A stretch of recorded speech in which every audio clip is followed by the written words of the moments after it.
Hey everybody, Jake here from Bearded Gear, and I've got another knife review to do for you. This is the Spartan Harsey folder, and it was loaned to me for review.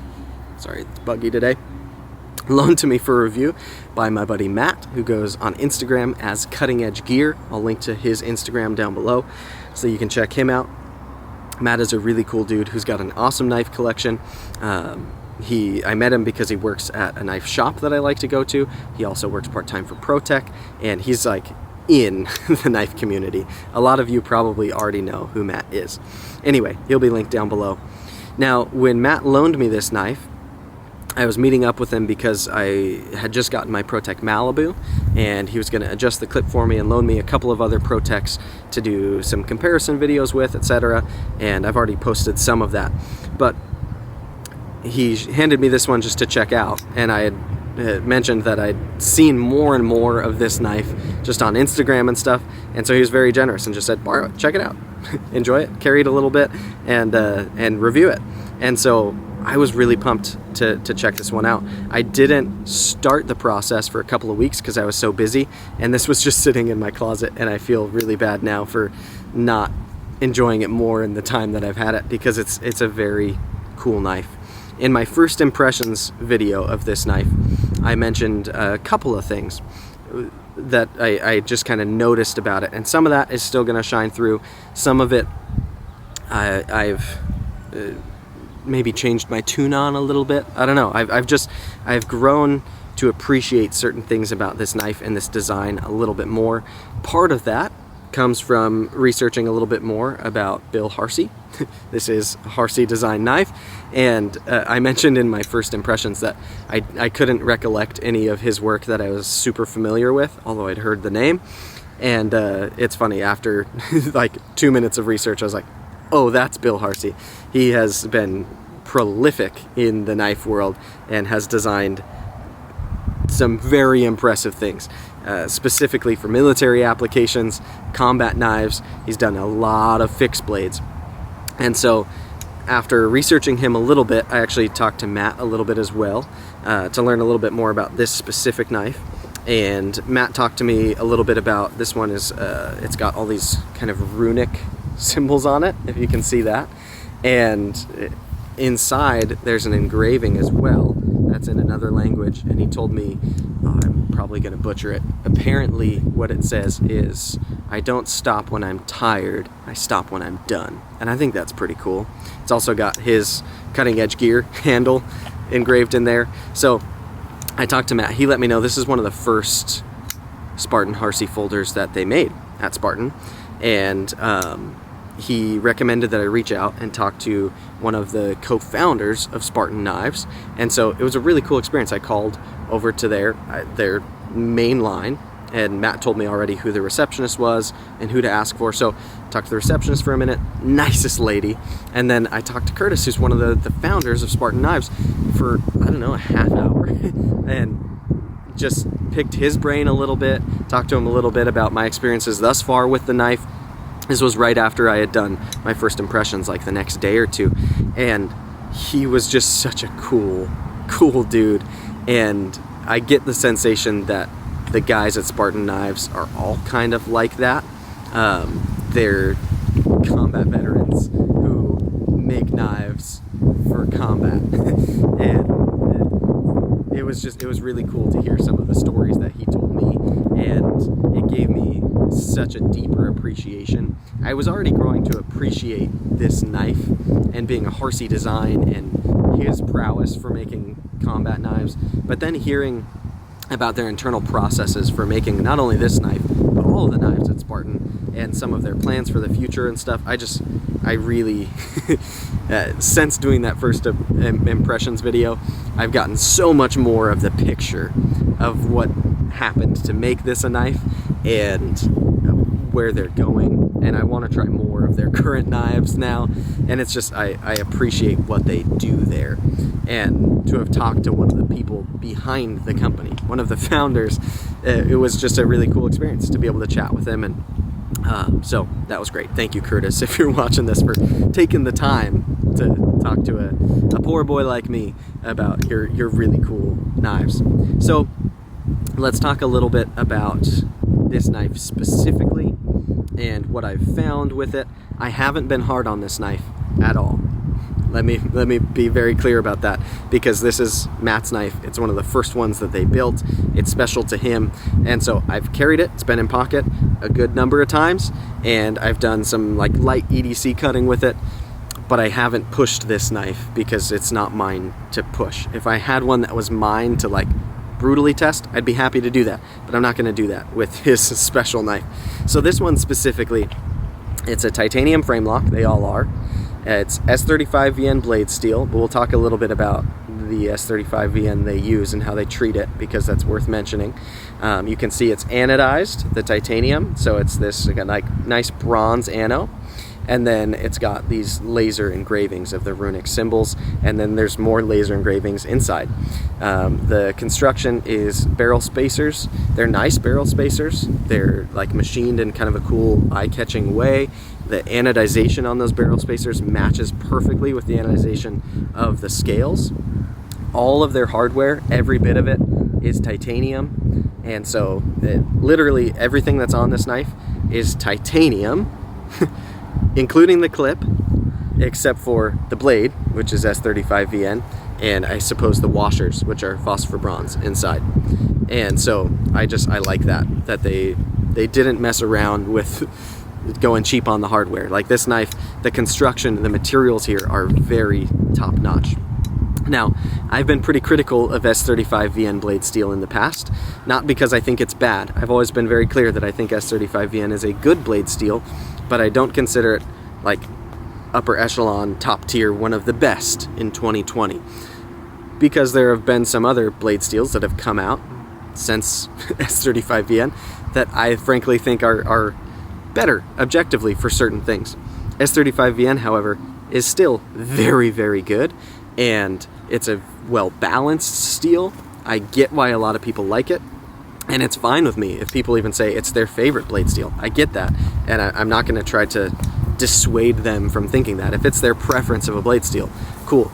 But to me, it's just, I don't get excited by it, and sometimes I can be critical when it's found on knives that are still very expensive, because there are other knives coming out now where the S35VN can be had for sub $100 pretty easily with titanium, and like there's budget models that are using it. So that's a thing to say before I say this next part. But what was really cool for me was talking to Curtis about the way that they treat their S35VN, because to my knowledge, they are the only knife manufacturer currently in existence that, oh, that's crazy, there's a deer over on the other bank over there. Oh, I see it. Preston sees it too. Anyway, knife reviewing with a deer by a river. They are the only company currently in existence that I'm aware of that is double deep cryoing their S35VN. So, and Curtis, I'm gonna not do any justice to him explaining the process, but he took the time to explain to me how specific they get with the heat treat of this S35VN, and the reason why is because they've gone so far as to really communicate in a deep way with the people who make S35VN at Crucible or whatever it is, right? I'm gonna be real, that's bad if I don't know. CPM, S35VN, yeah, Crucible, right? Anyways, so they've gotten so deep with them to find out how perfect can they get S35VN for their application. So they go so far as to double deep cryo the steel, and their treatment of it, based on what I understand how they're using it, is the best way you can possibly do S35VN. And to me, that's a big deal, because those budget knives that are using S35VN, just because it's marked S35VN, and it probably actually is, chemically speaking, it doesn't mean that they've treated it appropriately and they've taken the time to do it. And then on top of that, speaking to Curtis about why they chose S35VN and why they've used it for so long, there was a real thought process of the intended use of this knife and how S35VN would fit that application. And to them, it was the best steel for for what they intended for this knife to be used for, and that I like. I don't, it's bothersome to me when people throw a really good steel for one thing onto a knife because it's known as being a good steel, but it doesn't necessarily fit that application really well. Like, if you put CPM 3V on a small EDC knife, it wouldn't really make that much sense because you don't need a steel that's that focused on toughness. But the balance of this steel, its edge retention, its toughness, its ease to sharpen, its corrosion resistance, they specifically hand-picked it for this application, and I like that.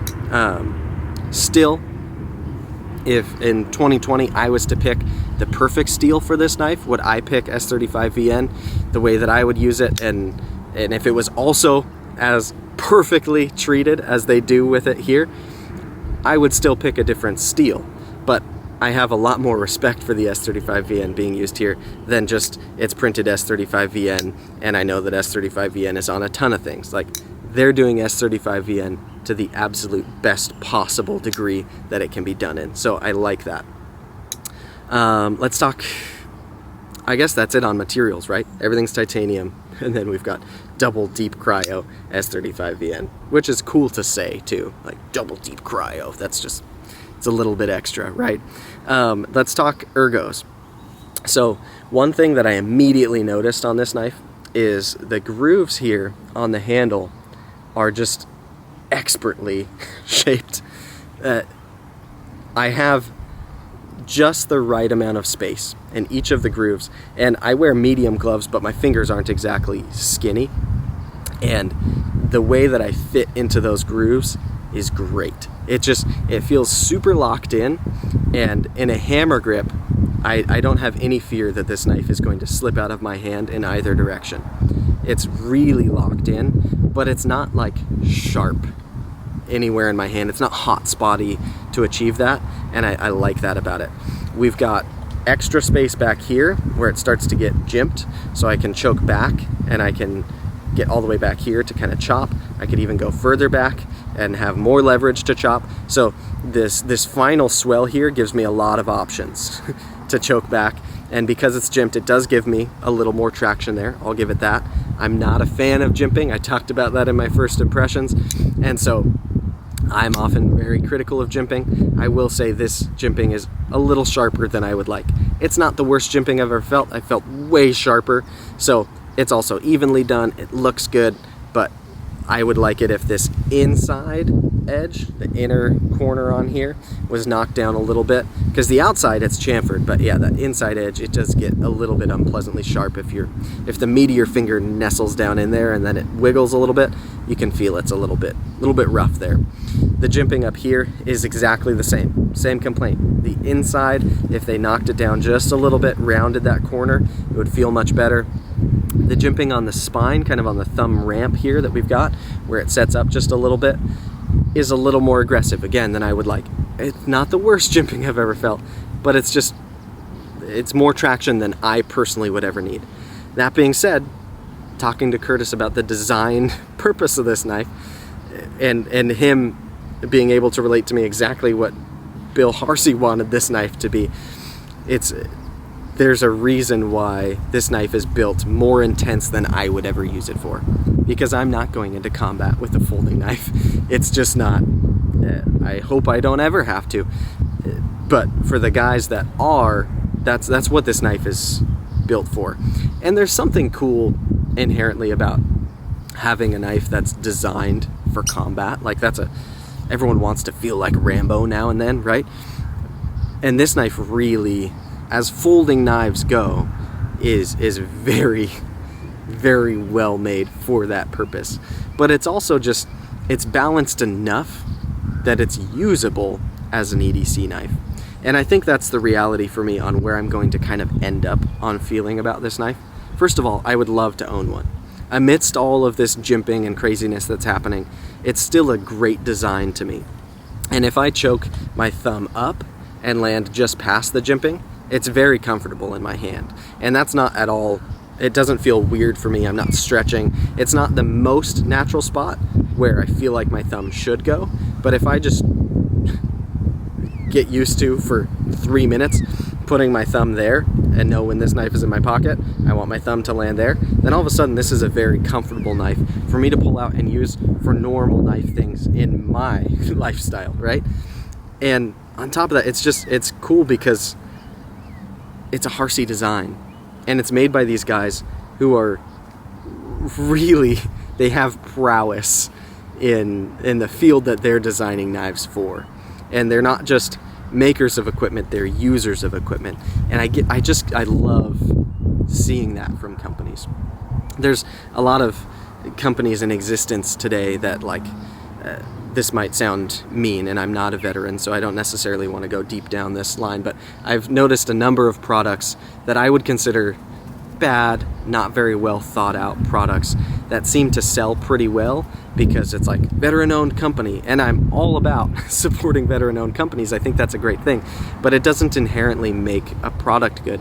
Here, I feel like because of their history as individuals and because of their experiences as veterans, they really are using that expertise and that knowledge, and it's coming through in their products in a really cool way that I'm sure other veterans can appreciate, but even people like me can really, it comes through, and I can sense that they know what they're doing when they put a knife together like this, because it's just so solid everywhere. There is zero blade play, and it's an excellent blade shape. It's simple, but it's still, one of the things Curtis said that I really liked is on a Harsey knife, he's really good at making very simple designs, but you can still tell they're his. And that's a difficult thing to accomplish, like to make something that's really not overly designed, but still has your identity as a designer in it. And I can see that here. Looking at the other knives he's designed and looking at this one, this is a Harsey knife, and it's like a Harsey fighting combat knife, but it happens to be a folder. And they've gone so far as to make it a folder that's it's just the right amount of overbuilt. There's nothing like crazy extra happening here that you don't see on other frame locks, but everything is dialed really well, and all of the appropriate features to overbuild a frame lock are present here. We've got an over travel stop, we've got a sturdy lockup, we've got thick titanium scales both sides, we've got big washers, we've got a nice pivot system, we've got ergos like an overbuilt knife, we've got a bigger than typical EDC size blade. This, I believe, is 4 inches if I'm not mistaken. It's a bigger knife than I would typically carry, and that's more reach. That's, this is all, it's overbuilt and focused on doing tasks beyond what I would normally do, and I appreciate that about it. It's always cool to have a piece of gear that you know has capabilities beyond what you'll probably ever need to do with it. Is it the most reasonable thing to surround yourself with a bunch of gear that can go faster than you can? Not necessarily, but there's something cool about sitting in a hypercar even if you're not getting it over 80 miles an hour, right? There's something really cool about having a combat knife even if you're not taking it into combat and you're just doing more normal stuff with it. And this feels like the piece of gear that, as folders go, can go really, really far into action beyond where I would probably ever take it. And on top of that, it just feels very nice. Like the fit and finish on it, the action, everything that you can tangibly feel about a knife, they haven't lost sight of that either. So for being on washers, my goodness, is this thing smooth. I can middle finger flick it out, I can thumb flick it out, I can even front flip it if I get it just right. It's a fun knife to play with. It's a very comfortable knife to hold as long as you avoid the jimping, in my opinion. But some people dig the jimping, so I'm not gonna belittle them too much for putting so much of it on here, because it also suits what this knife is designed to do. So if I hold it in most of my typical grips, very comfortable. I like that they didn't jimp right here where my thumb lands in a reverse grip. This is excellent in a reverse grip. It might even be as or more comfortable than in a hammer or saber grip. In a reverse grip, just fantastic at that. In a saber grip, if I choke my thumb up, man, is it good. In a hammer grip, very, very good. Like, it's a very usable knife for everything I would need to use it for. It just happens to be more usable than that. And so that can be a very good thing. I don't know, yeah. All the little things about this knife are just really well done. The grind is very good. It's not stupid thin behind the edge, slicey little thing, because it's not designed to be a light duty EDC knife that's gonna slice cardboard. It's meant to have some structural integrity for more hardcore tasks than that.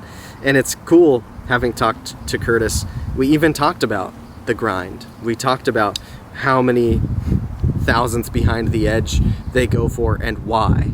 And there's a lot of like talk in the industry lately about thinness behind the edge, and that's a thing to be sought after.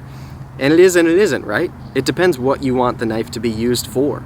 Thinness behind the edge is awesome on light to medium duty EDC blades, which I have a lot of use for knives like that, so I like thinness behind the edge in the right application. But here they chose their thinness behind the edge, and they work within a tolerance of a very small window to make sure that they're all the right thickness behind the edge for what this knife is designed to be great at. And I love that. I love talking to makers who are thinking that much about what they're making. They're not just putting out another product because it's another product, another SKU for them to put on shelves. They're making it to be the best solution for the problem they're trying to fix with that tool. And I think Spartan is doing that. And I'm excited to try more of their models now, because this is one that, again, I'd love to own. I probably eventually will have one of these in my collection. I'm pretty confident in saying that. But I want to try their other stuff too, because they make other knives that aren't as like combat knife as this.